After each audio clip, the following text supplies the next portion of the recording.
And welcome to Nationwide on the network service of the NTA. We thank you for joining us. I am Lydia Bassi. The federal government says Boko Haram affiliate Muslim Brotherhood cell in Kogi State has planned to acquire bomb-making chemicals and high-caliber weapons to perpetrate acts of terror, including attacks on banks, army depots, and prisons.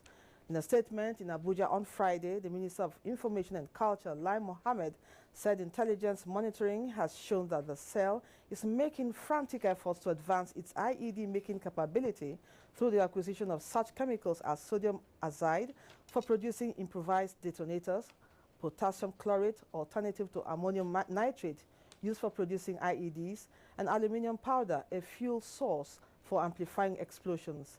The minister said intelligence also revealed that the group is making serious efforts to acquire sophisticated arms, including shoulder-fired rocket launchers. Further intelligence monitoring has revealed that the members of the Muslim Brotherhood are planning to forcefully free their members who are in detention in Kogi, Abuja, and Kaduna, including one Bilyaminu, an IED expert for the group who is now at Kuje prison. Alhaji Mohammed appealed to Nigerians to be vigilant and to report any suspicious persons or movements to the appropriate authorities. Managing Director, Kaduna Refining and Petroleum Corporation, a subsidiary of NNPC, Malam Idi Mukhtar, has advised illegal tappers of the refinery's raw water pipeline to desist from the act, warning that it is not fit for human consumption. He said the refinery loses an average of 2.2 billion naira annually on this illegality on the facility that runs from Kaduna River, causing it to spend more on diesel and other material inputs in maintenance of generators and other equipment. He said the acts are committed mostly in Janrua, Kamazo, Namaigero, and Mahuta area of Kaduna metropolis. Executive Director, Operations of the company, Shehu Malami, said the refinery was currently operating at 65% capacity.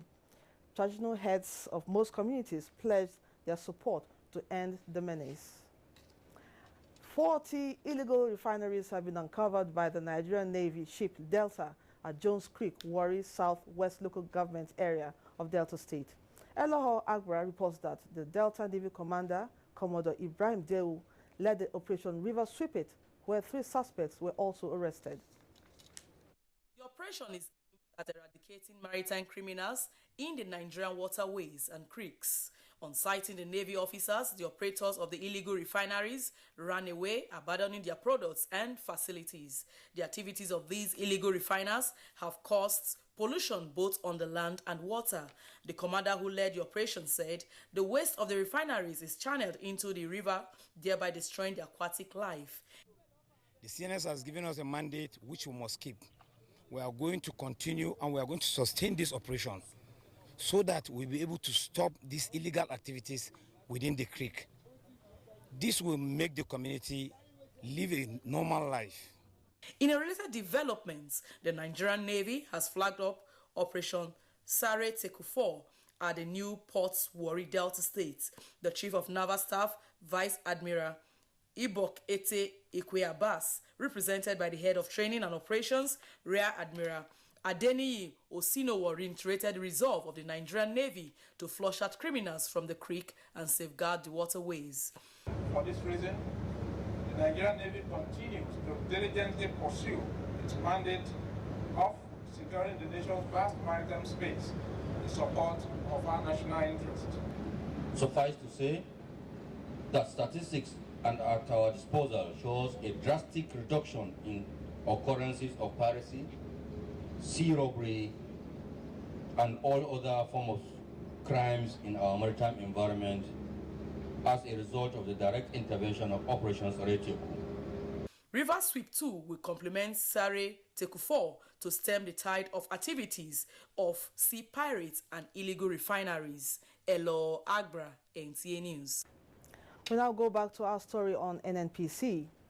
Managing Director, Kaduna Refining and Petroleum Corporation, a subsidiary of NNPC, Malam Idi Mukhtar, has advised illegal tappers of the refinery's raw water pipeline to desist from the act, warning that it is not fit for human consumption.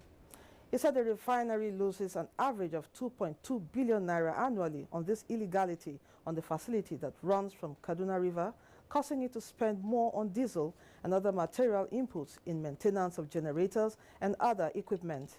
He said the acts are committed mostly in Janrua, Kamazo, Namaigero and Mahuta area of Kaduna Metropolis. Executive Director Operations of the company, Shehu Malami, said the refinery was currently operating at 65% capacity. Kaduna, for industrial use, is not fit for human consumption because it's not treated. We only clarify it. The treatment is done here. We are conducting some campaigns. We have also written to the state government, and they have promised to seriously look into that. The people are taking water that should come to refinery. The build-up rate of our tanks is slowed down, and that exposes us to a grave danger.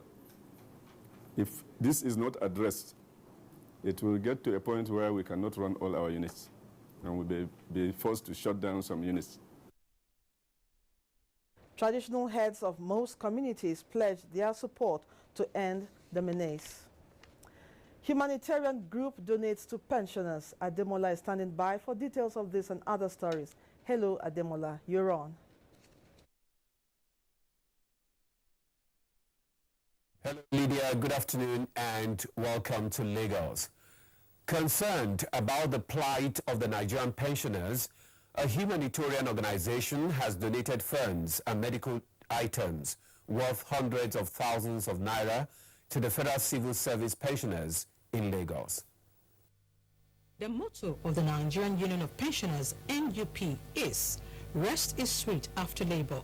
But this holds no meaning to average federal pensioners, as they are faced with unending biometric data capture exercise, which sometimes take years to be concluded as one of their challenges.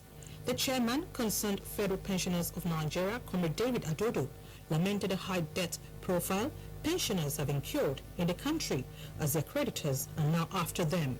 We cry out to Nigerians to save their lives. We thank God Almighty for using you to push smiles in the face of pensioners again. May God reward you abundantly. The humanitarian group says they decided to come to their aid as a way of rendering their assistance. We are particularly having an interest in their sight to be able to see and to be able to read very well. Some of the beneficiaries called on the federal government and other non-governmental organizations to come to borrow a leaf from this group. For the first time, I got blinded. I have no medicine, I want to buy medicine. These people came, they tested with everything, and they promised to give me everything free of charge. Highlight of the event was the presentation of checks and medicated eyeglasses to the pensioners. Ready for now from Lagos, we go back to Abuja for more on Nationwide. Good afternoon. Thanks, Ademola. Adamawa State Governor is to close down officially internally displaced persons camps across the state by the end of March.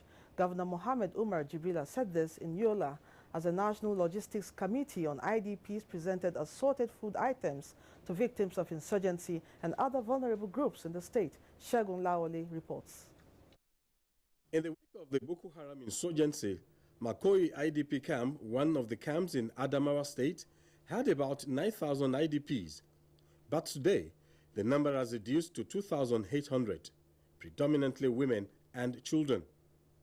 Most of the youth and able-bodied men have returned to their ancestral homes, leaving behind IDPs from neighboring states, a situation Governor Jibrila described as indication of return of peace. We try to cooperate with Borno so that they can come and take their IDPs back home. In fact, we have already earmarked by March ending. Yeah, we would like to see these IDPs is closed. Although there are 3 official IDP camps left, the composite nature of the IDP in Adamawa, where others, apart from victims of insurgency, like fire, floods, communal and other clashes, had to share from the items distributed, the 15,000 bags of rice and other consumables are like a drop in the ocean. We haven't been to a place like Madagali. If you go to Madagali, you will cry. People are suffering. And as long as infraction continues, customs will also continue to seize the goods, and the goods will be given to the IDPs, even in their natural communities. The committee earlier had an interaction with the Deputy Governor Martins Babale at the Government House. Shegun Lawale, NTA News. Meanwhile, lack of coherent framework has been identified as major impediment to the provision of assistance and protection for internally displaced persons. Critical as it is to Nigeria's situation arising from terrorism, a meeting of stakeholders was convened by the National Commission of Refugees, Migrants and Internally Displaced Persons to review the draft national policy on the matter. Ogwa Vivian Onyedibia has the details.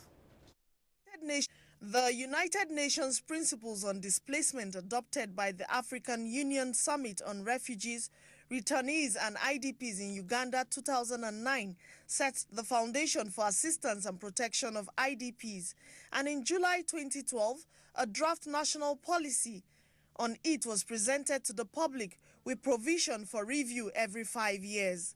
Federal Commissioner of the Primary Agency, Sadia Umar Farouk, says the meeting demonstrates commitment to finding best solutions to internal displacement, which, if not checked, will be a major problem.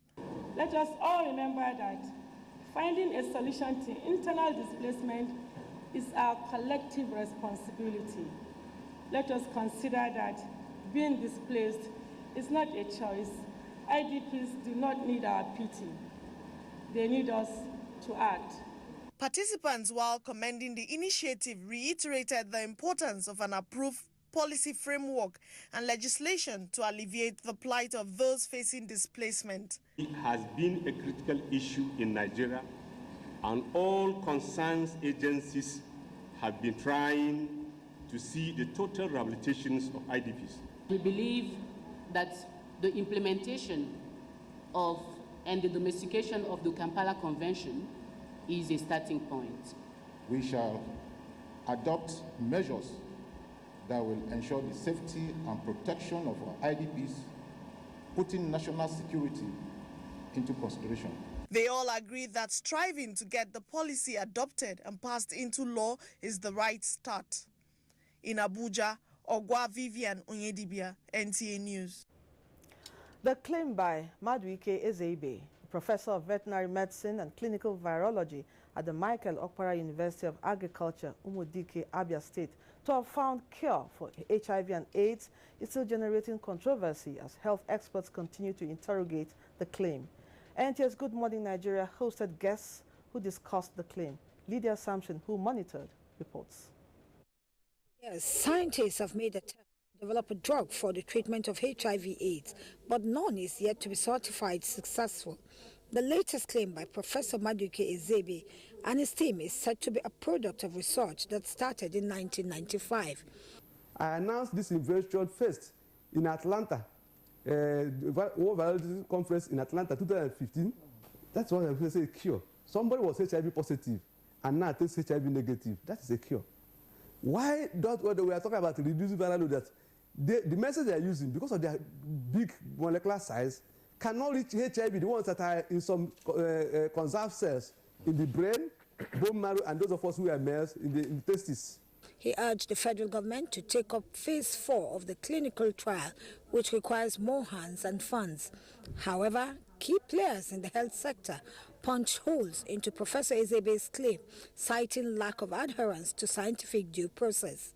When you make a claim for a cure for a disease like this, you take people out of a treatment pathway that enables them a healthy life and take them down a dead end, really. And so I think it's important. Our role as NCDC, our primary role is to protect the health of Nigerians. We have not said his drug works or it doesn't work. We are saying that the process that he has used to come to this conclusion is wrong. Go through the right process. We are here to support you all along, but it needs to be credible, it needs to be acceptable not only to Nigerians but to the international community as well. They urge HIV/AIDS patients not to be desperate, as tremendous progress has been made in getting the cure for the disease, but nothing definite is yet to be confirmed. In Abuja, Lydia Sampson, NTA News. Still on health, with the alarming statistics of cancer cases and challenges of its treatment, A non-governmental organization in Akwanga, Nasarawa State, is educating the rural populace on the importance of screening. Joshua Akigbu reports that the wife of the Senate President sent a message of hope that cancer is not a death sentence if detected early. Flag off of Cancer Awareness Campaign organized by Junka New Hope Foundation.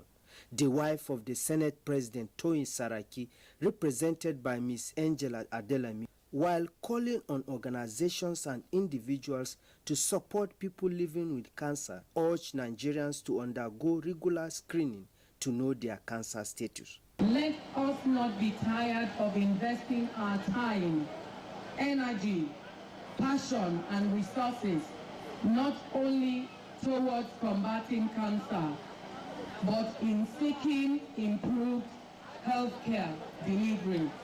The managing director of Junka New Hope Foundation, Lois Junka, called on government to intensify efforts on the treatment of the disease in the country. In Akwanga, Joshua Kibu, NTA News. We now join Fatai in our Ibadan Network Center for details of the federal government's free medical treatment for the less privileged. Good afternoon, Fatai. It's over to you.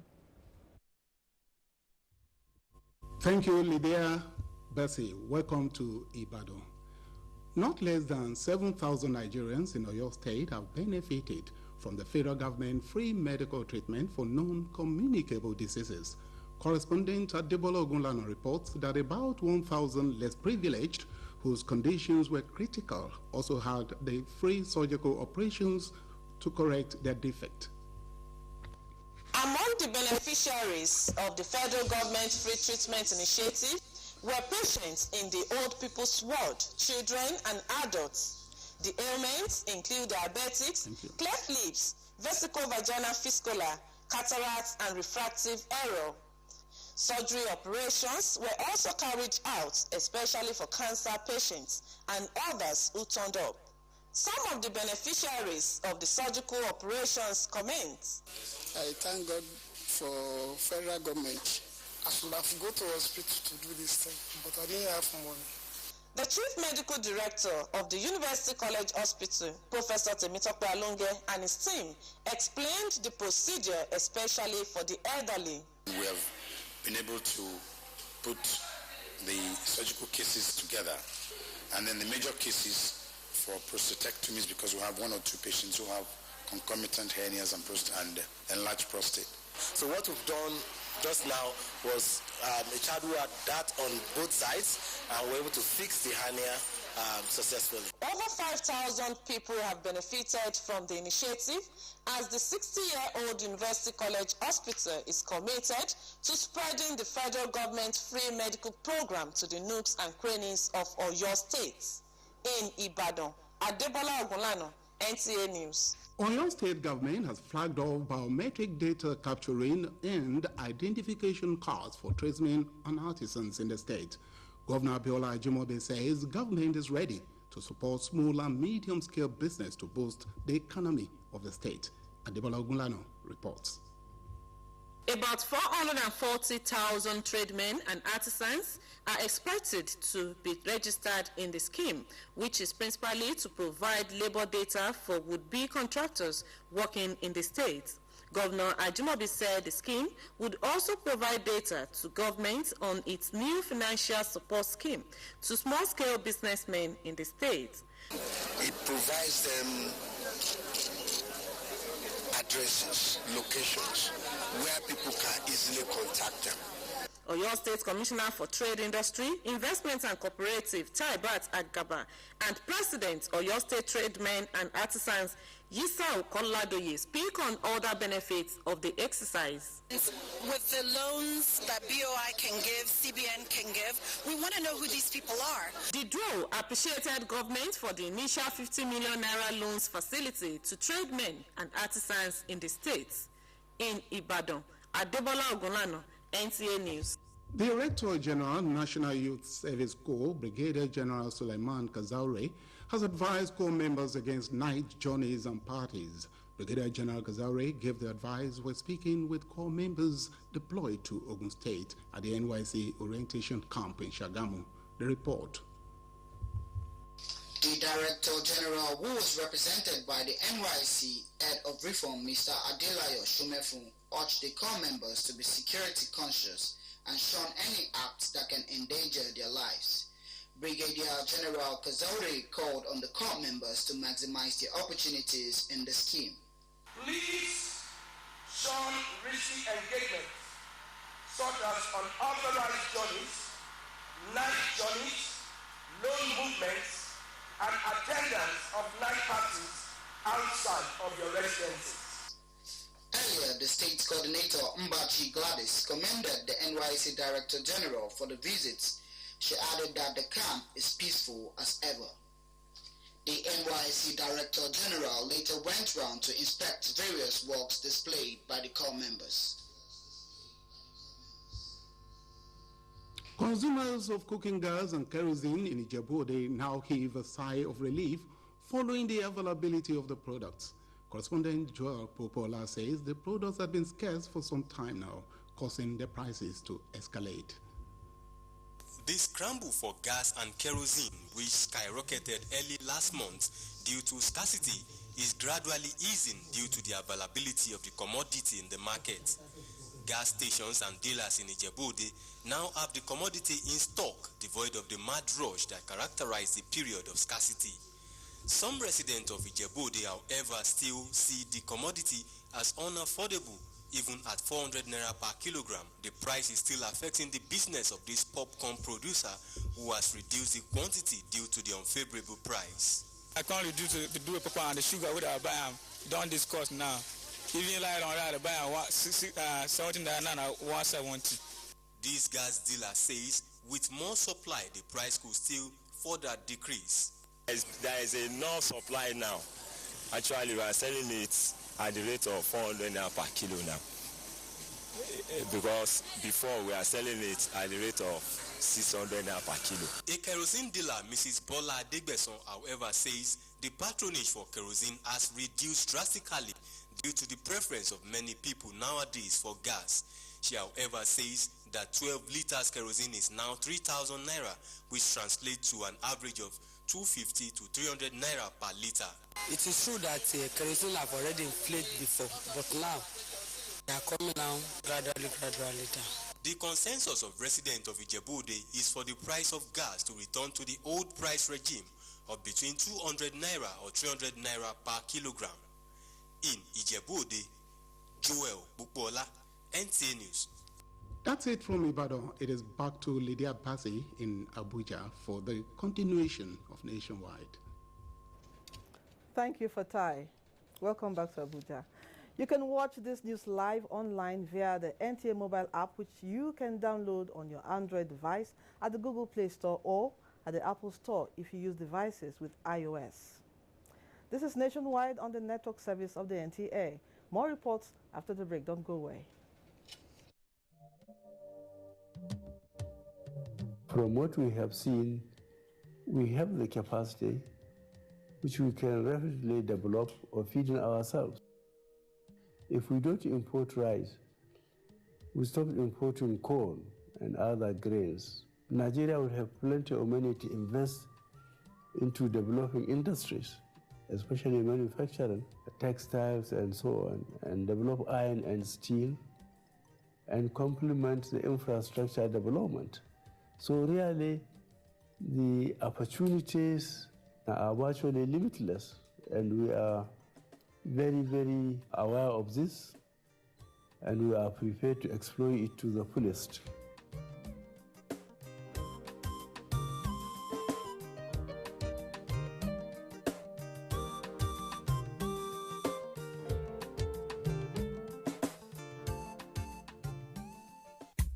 Chairman of all chairmen. Oh, let me wash your hand for you. Don't worry.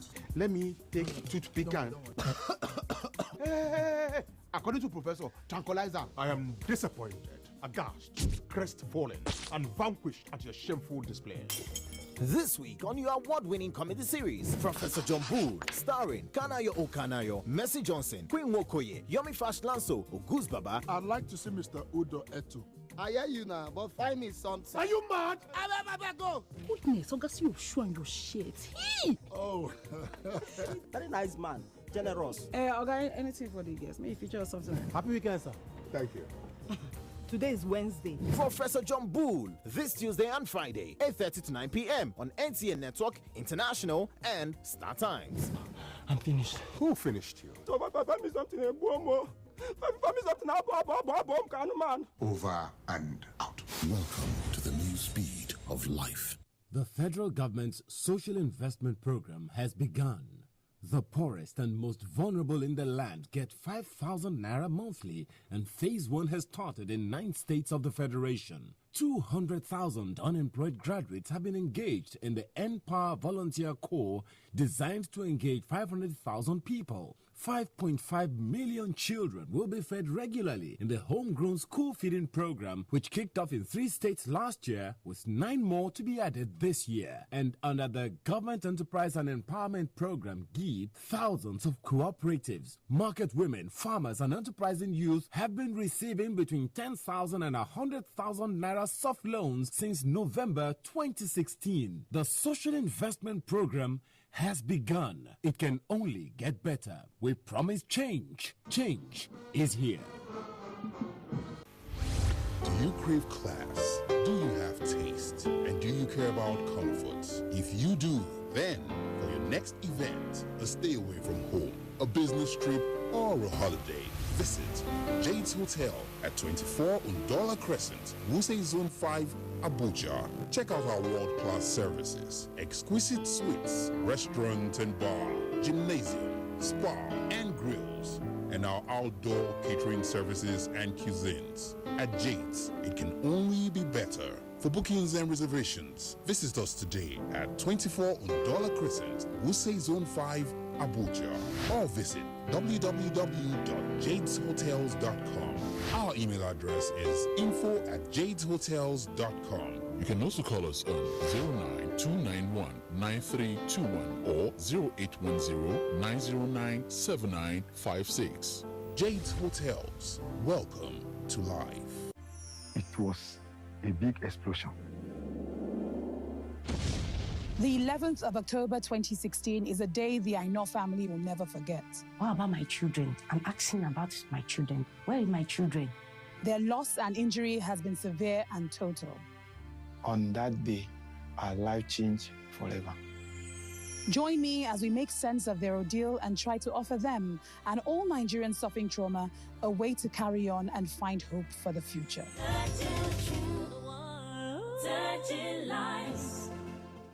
For over 25 years, I have been privileged to anchor various programs on television. But the news program that I find most exciting and challenging is The Weekend File. This is largely because of its philosophy of engaging all classes of people, the artisans, politicians, technocrats, captains of industry, and professional analysts on issues that touch all aspects of life and living. In the conversations that follow, you find complexities, different views, ideologies, thought patterns, and individual beliefs. It's quite engaging. We do this Saturdays on NTA Network Service at 9 p.m. It's Weekend File, but you call it Weekend Companion, and it's all about nation building. Join me, Kirian Umayo, and production crew every Saturday for this weekend treat, and I can tell you that it is unmissable. Make it a day. Welcome back and thanks for being there. The Abuja Metropolitan Management Council, AMMC, has expressed displeasure over the abuse of green areas in Abuja, some of which, it says, have been converted to brothels by some developers. AMMC Acting Coordinator Safia Umar, at a briefing in Abuja, said a Parks and Recreation Audit Committee has been constituted by the FCT administration to address the ugly trend. Mitai Ekben reports. The AMMC acting coordinator said in a recent raid to sanitize the parks and green areas in Abuja, 169 commercial sex workers were arrested and ejected by the FCT Task Force on Environment, led by the FCT Police Commissioner.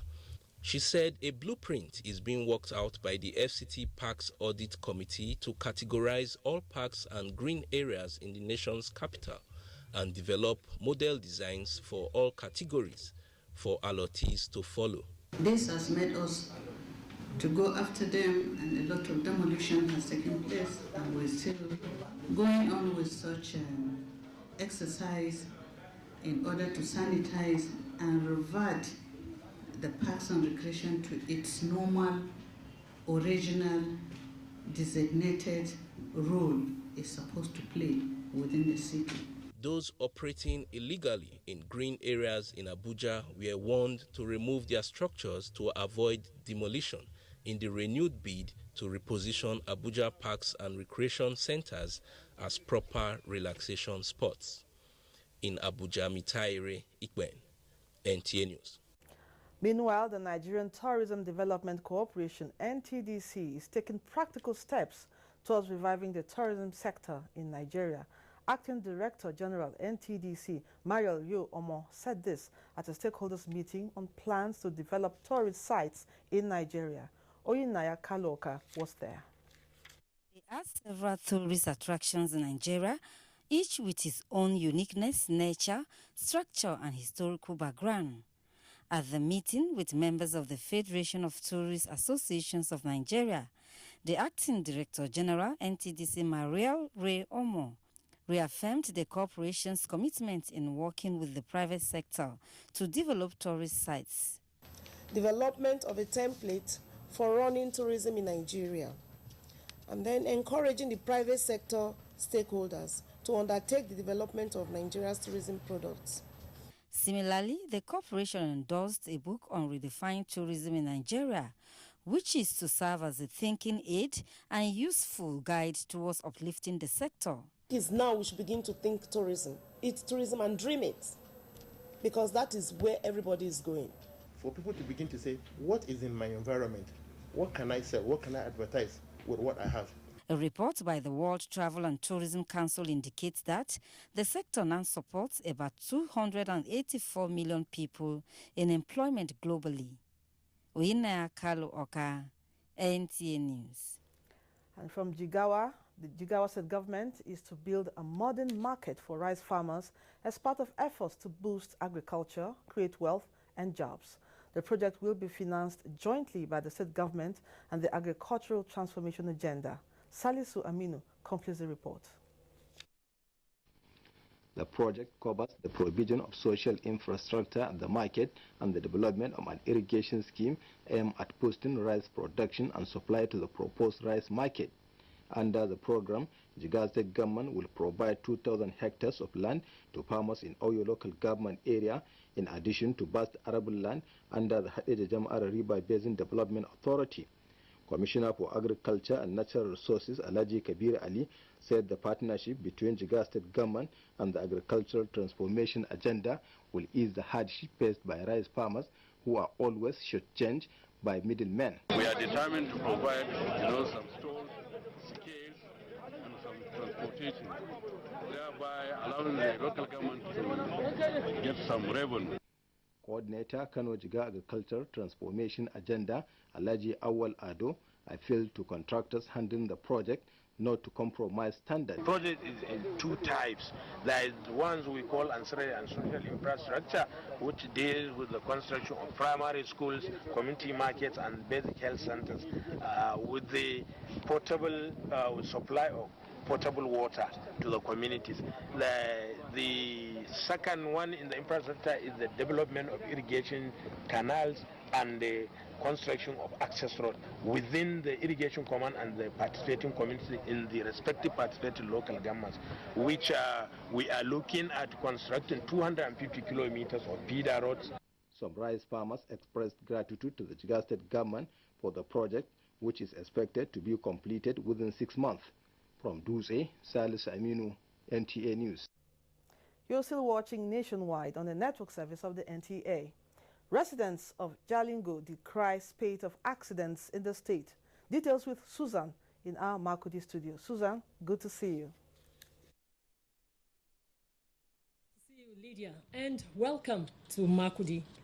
Governor Samuel Otom says the state government will continue to foster development in the rural areas through the provision of quality access roads. The governor stated this during the flag-off of some rural roads in Guma local government area. Achigili Magaji has details. The 51-kilometer road cuts across communities such as Seabi, Kinde to Sehyum. The governor noted that the essence is to open up rural areas to economic activities. While drawing the federal government's attention to the state of federal roads in the state, the governor reiterated that this is the only way the people can fully benefit from what the state is doing to create access roads to boost agricultural activities in line with the diversification policy of government. We're not actually asking for new ones. We're asking the federal government to rehabilitate these roads, because as of today, no single federal road in Benue State is motorable. On the need for the bridges across River Kasnala at Buruku and Kwatansule, the governor said efforts have been made to construct a bridge at one of the crossovers. On the crisis in Adoka, Otukpo local government area, the governor noted that he has directed the arrest of perpetrators, while security agents have been deployed to restore normalcy to the area. Unless they bring these boys to book, I will not leave them alone. The governor later flagged off the 2017 dry season famine in Guma local government area. He assured the people of the state that adequate inputs and security have been made available to ensure its success. In Makudi, Achigli Magaji, NTA News. In spite of the dangers involved, many residents of Makudi rushed to scoop fuel when a tanker conveying 33,000 liters of diesel had an accident along Makudi-Otukpo Road, spilling some of the products. Charles Abba reports that the accident disrupted the flow of traffic in the area for several hours. Despite the danger of fire outbreak, many persons were busy scooping the spilled product from the drainage while the remaining diesel in the tanker was being siphoned into another tanker. Noah Adi and John Ukambe, who witnessed the incident, said the head of the truck separated immediately from its body as they heard the explosion. After this rose, how we call it, that tree, just they control the man to make it wait, because they get one motor way they come. Now the guy won't enter. Now the way he won't enter, how he enter, no say come, maybe I don't even know. Now the tree just come up with that nyash or the yes, come up with the nyash or this thing. Just come out one time. Driver of the tanker, GGE 308YH Lagos, Salisu Murara, said he was negotiating a bend when suddenly the tire of the truck burst, which resulted in the accident. I heard the motor don't throw me one side. I said, what's about a match break? I want to come and go see the tank for ground. Now I pay. I don't throw the head go from Park and for off. A traffic warden who was controlling vehicular movement along the road said he narrowly missed being struck by the truck. No life was lost in the accident. However, security operatives were on ground to monitor the situation. In Makudi, Charles Abba, NTA News. And that does it from Makudi. It's back to Lydia in Abuja for more on NTA Nationwide. Many thanks, Susan. The president of the Radio, Television, Theatre and Art Workers Union of Nigeria, Comrade Kabir Garbatsani, says an effective media is crucial to the success of the federal government's change agenda. He stated this at the inaugural meeting of the Central Working Committee of the Union. Abdullahi Suleiman Yaji reports. Following the election of a new executive committee for Ratao last year, the inaugural meeting of the Central Working Committee of the Union became imperative to achieve a special media salary structure, as according to Ratao President Kabir Garbatsani, present economic realities calls for its speedy implementation, among other issues. I want to inform our people and urge them and assure them to go arrest and sleep with their two eyes closed. The President Ratao will fight their cause without having any stress, as far as the government of Nigeria is concerned now, under this change mantra, because change is everywhere. Ratau are going to operate and work toward this change. Management is always supportive. Anything that will make our jobs to be easier, to be smoother, we will support. But there must be in mind the circumstances, the economic circumstances of the nation today. By migrating from analog to digital, the spectrum that is going to be, vacated will be, be sold to the communication industry, thereby fetching the government substantial amount of money. On the digitization program, they said any TV signal provider in the country that has been operating illegally should not be considered for license, and legal frameworks be put in place to guide digital operations. In Abuja, Abdullahi Suleiman Iyaji, NTA News. Nigerian workers have again been assured of commitment of the federal government for affordable housing. Executive Secretary, Federal Government Staff Housing Loans Board, Hamatu Fika, said at a seminar organized by the Bureau of Public Service Reforms. Adebola Brooklyn Sunday has that report. Federal Integrated Staff Housing Program, FISH, was established when the provision of staff quarters policy, which is believed to have boosted workers' morale and high level of productivity, was abolished. Mrs. Fika, who represented the head of the civil service of the Federation, responded to various questions from workers, with most of them bordering on the bottlenecks of accessing loans from the board. Public servants who are contributors to the National Housing Fund and who will draw down on 5 million naira only will not require to pay equity.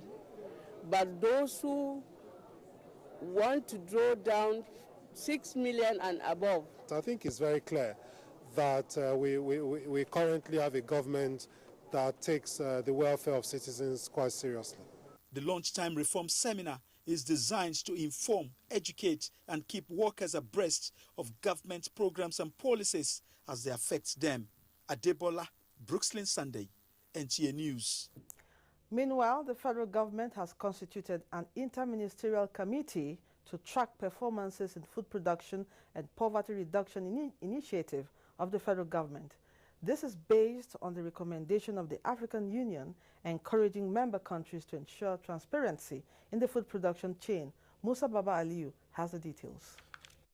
Seeds, water and soil are the major basis of crop production, and for the African countries to be able to boost food supply chain, the African Union encouraged effective collaboration between ministries of agriculture, water resources and that of environment.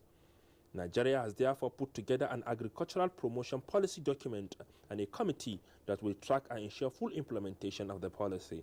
We are collaborating with the states through our regional and state directorates to assist them adopt the agriculture promotion policy so that we can be seen to be working together to achieve one goal as a nation. Agriculturists, on the other hand, identified input supply chain as the major factor responsible for the drop in crop yield and therefore advised that government subsidy on agriculture should be more on output rather than input supply. Close to 40% of food production in Nigeria is lost to wastage. Fertilizers and seed are demanded, or the demand for them is a direct demand for what farmers produce and the prices they receive for their outputs. And we have a challenge in sorting the marketing side in order to drive the demand for inputs. This is coming as the federal government is taking steps towards identifying factors responsible for the high cost of food items in the country, with a view to finding solutions. In Abuja, Musa Baba Aliyu, NTA News.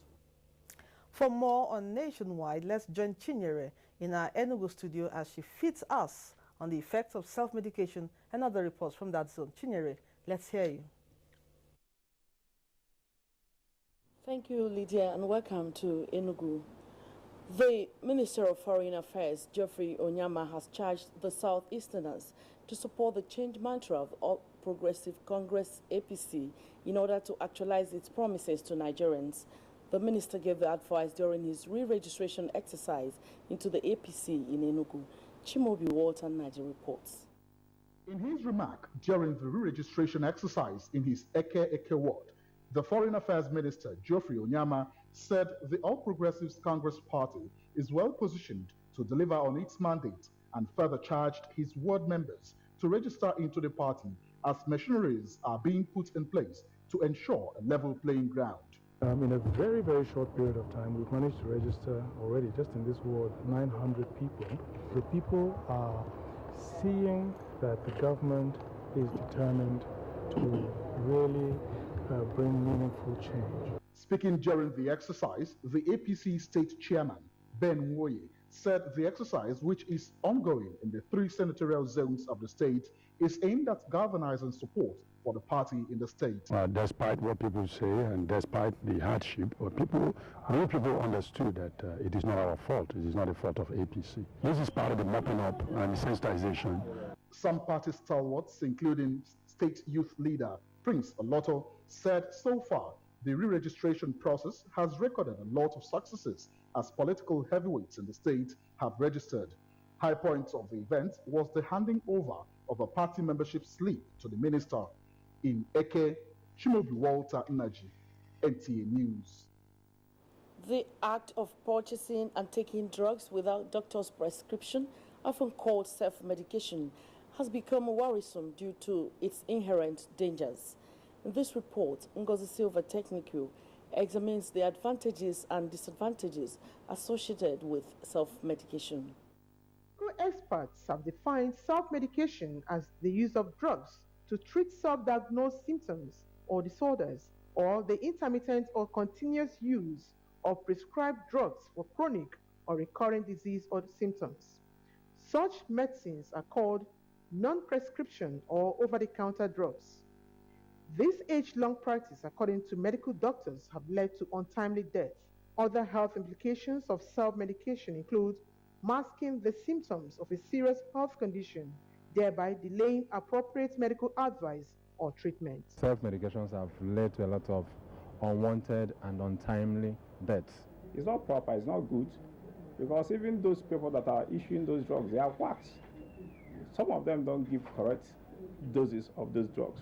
However, when asked why they engage in self-medication, some people reacted this way. It looks as if sickness is hanging by the wayside, so I wouldn't like going to the hospital. So any sickness I take it to, I first of all treat myself. That's the way I do it. I don't just determine what is the problem. I go to lab, confirm it according to the symptom. Then I go to pharmacy. Depends how I get myself. If I'm okay, if I can walk, I'll go to the pharmacy, buy drugs. Meanwhile, some drug sellers shy away from speaking on camera, while the few who spoke said they always insist on prescription before dispensing their drugs. Medical experts are of the view that with continuous enlightenment and sensitization of the public, as well as making healthcare services accessible and affordable, the ignorance of the side effects of self-medication will be addressed in the society. In Enugu, Ngozi Silva Technical, NTA News. And that does it from here. It's back to you, Lydia. Many thanks, Chinyere. We now take a break. The news continues shortly. It was a big explosion. The 11th of October 2016 is a day the Aino family will never forget.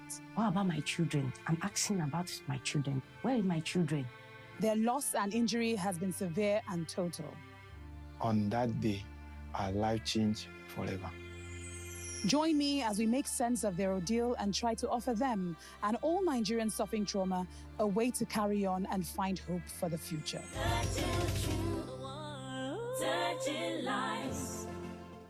For over 25 years, I have been privileged to anchor various programs on television. But the news program that I find most exciting and challenging is The Weekend File.